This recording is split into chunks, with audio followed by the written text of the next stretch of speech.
I heard that you've been trying to make samosas at home and you've been failing. Well, that is why I'm here. Daniel is here to save the day. Like, making samosas can be very complicated, which is true, but I have been able to bring out a recipe that is very, very easy to follow and that tastes amazing, you guys.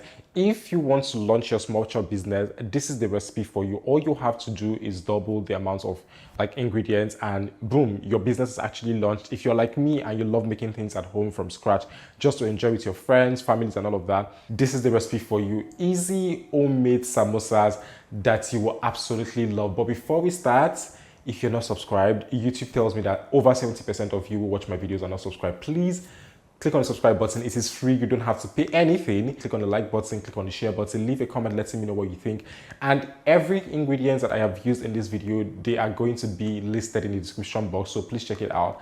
Now let us go and make our own homemade samosas from scratch. We'll be using some all-purpose flour for our samosas, a little bit of salt, vegetable oil, spices and seasonings, bell peppers, you can use any color you want, onion, carrots, ginger and garlic, that's a must. And then we have vegetable oil and flour. I'm going to show you what we need them for. Some pepper, a little bit of spring onions and some minced beef. Now first things first, you want to start by cutting all your vegetables. I always like prepping my ingredients whenever I'm making recipes, just because when your ingredients are prepped, the cooking process is just easy. You don't have to go back and forth. Right, so I'm just going to start by cutting the vegetables. The bell peppers, like I said, you can use other colors if you want. These are what I'm just going to use here for this particular recipe. We're also going to cut the spring onions and then set everything aside. Now in a pot, we're going to add some oil, let that heat up before adding your ginger and garlic paste. I love ginger and garlic, you guys know that already. And now we are going to add our spices and seasonings outside of the bouillon cube. We are going to add every other thing and just leave out the bouillon cube. We're not going to add that now. Stir that thoroughly and then we're going to go in with the minced beef. Minced beef cooks really, really fast, so you don't want to delay anything here. All you want to do now is mix this and also try to break the minced beef as much as you can, although while you're still cooking it's going to break off. Now we are going to add our onion and our scotch bonnet pepper. I love pepper in my food. I just love a little bit of heat. If you don't like a little bit of heat in your samosa, please keep the pepper. This is not a compulsory ingredient. Again, we're just going to mix that, combine. I'm adding a little bit of vegetable oil because I needed it. Now all I want to do is cook this until my minced beef looks like this. This is how you know that the minced beef is actually done, when it looks like this. This should take anywhere between 5 to 7 minutes if you're cooking on medium to low heat. Now I'm going to add the carrot, spring onions, bell peppers, and now I'm also going to add the beef seasoning, and that's about it. All you want to do now is stir this thoroughly. You want to make sure that everything here is properly incorporated so that you don't have chunks of anything in your samosa. Now we are going to just transfer that to a flat plate, just because we want it to cool really, really fast. This is how beautiful your samosa filling should look, and it tastes really, really nice. It is time to make our samosa wrap. Now I personally love this method of making the samosa wrap because I feel like the other one is giving suffer head, but let's just leave that for later. Into a bowl, I'm going to add some all-purpose flour, salt, mix that a little bit before adding some vegetable oil and water. When you're adding water to this, you want to be careful. You don't want to over add the water. You just want to be very, very careful. So it's advisable that you add the water in bits, just so you're able to control the amount of water that you add to this. Please don't use a whisk or anything, just use your hand because it's just way, way, way faster. You guys saw me, I was about to use the whisk. I'm like, I'm not here for this delay. This is what your filling should look like. Please, again, do not add too much water. If not, it is going to be very, very sticky and you don't want that. After doing that, we're going to now cut this into little pieces. I like to weigh them just because I want to make sure that I'm getting even samosa rolls or samosa wraps. So if you don't want that, you don't have to do it, but I just recommend that you weigh them. I like to do 75 grams. You can do lesser, you can do higher, it doesn't matter. I just want to make sure that they're even, and that is exactly what I am doing here. Once you're done weighing them or cutting them into sizes like this, you're now going to just roll them carefully, just like what I'm doing here. I'm trying to remove like air bubbles, pockets or anything like that, and once you're done with that, you just go straight into rolling. Please do not be afraid or do not be worried with adding a lot of flour to the surface that you're going to be rolling, because these things can stick on their own. Now imagine you added more water.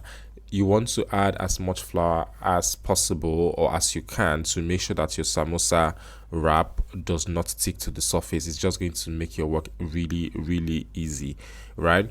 So you want to roll out like this, like I have, and then this is the trick to making sure that when you're ready to cook this, it does not stick. You're going to add some vegetable oil. Remember the vegetable oil that I showed at the beginning of the video, and I said I was going to show you guys what we're going to use them for. This is actually what we're using them for.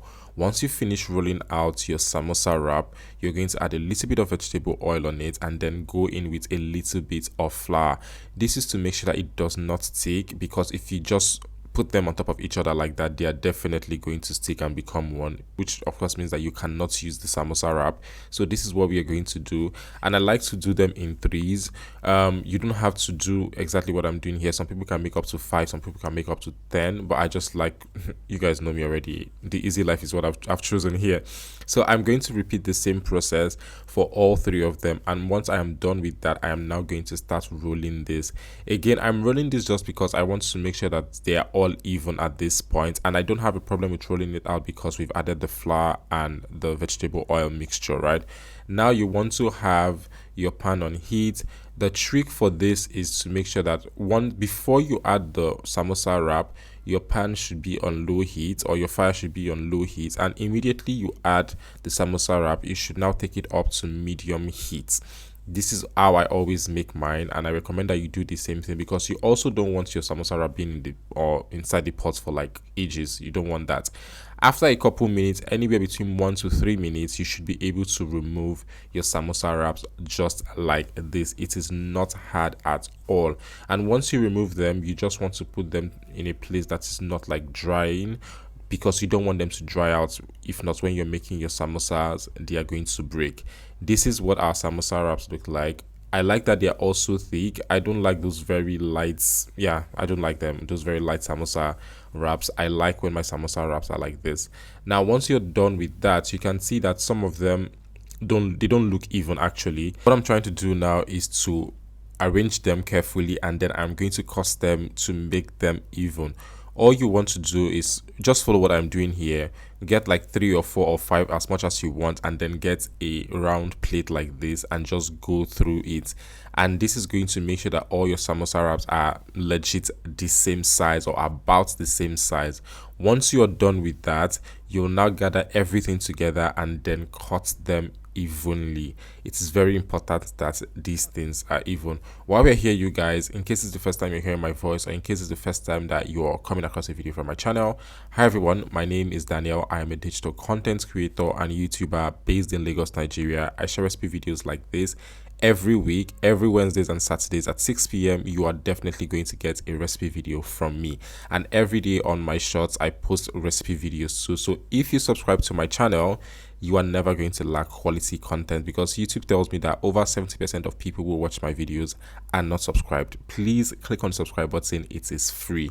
Now this is what our samosa wraps look like, and now we are ready to start assembling everything and making our samosa. But first, we are going to make our gluing agents. I like to call it gluing agent, but it's just a combination of flour and water. You want to make it into a thick paste like this. This is what is going to make sure that our samosas do not burst open while we are frying, and that our samosas stick together really well. So you get a samosa triangle, and then add a little bit of the paste on one edge, just exactly what I'm doing here, and then add a little bit of the paste on another end. I also like to see that my triangle is like a perfect one, or my cone rather is a perfect one, before I put the paste on the other one. So just do exactly as I'm doing here. If your paste is thick, it is going to help. Don't have a runny paste, because it's not going to make this whole thing stick together. Once you're done making the cone, all you want to do now is add your samosa filling. By now your samosa filling should be cool or cold. That is exactly what you want. If it's warm, it's going to affect the consistency of your samosa wrap, so you want to make sure it is cool. Now people like to fold in their samosa wraps. I don't like doing it, because I feel like that's a recipe for disaster. What I like to do, however, is to press everything down and make the edge of the samosa become one, very thin like this. This way it's like me fail proofing this recipe. Honestly, if you try to fold it in, that's a recipe for disaster. It's also possible that because I don't know how to do that, that's why I'm saying it's a recipe for disaster. But this is like an easier method that I have found out, and this is how I make mine, right? So you want to press it in, look at what it looks like. That's exactly what you're looking for. By now you should have your vegetable oil already in a pot and already heated up. All you want to do now is fry your samosas until they are golden brown. This should take anywhere between 7 to 12 minutes depending on how high or how hot rather your heat is and how many samosas you're adding to the pot. I always try to add an average amount of samosas whenever I am frying, and after a couple of minutes our samosas are ready. Perfectly golden brown samosas that taste really, really amazing. Crunchy on the outside, soft on the inside. So beautiful. If you're into smart chops business, this is a recipe for you. I think you should steal this recipe. All you just have to do is double the amount of the ingredients in the description box and you'll have your business ready to go. This is what our samosa looks like when you open it. You guys, click on the subscribe button, click on the share button, and I will see you guys in my next video. Bye guys.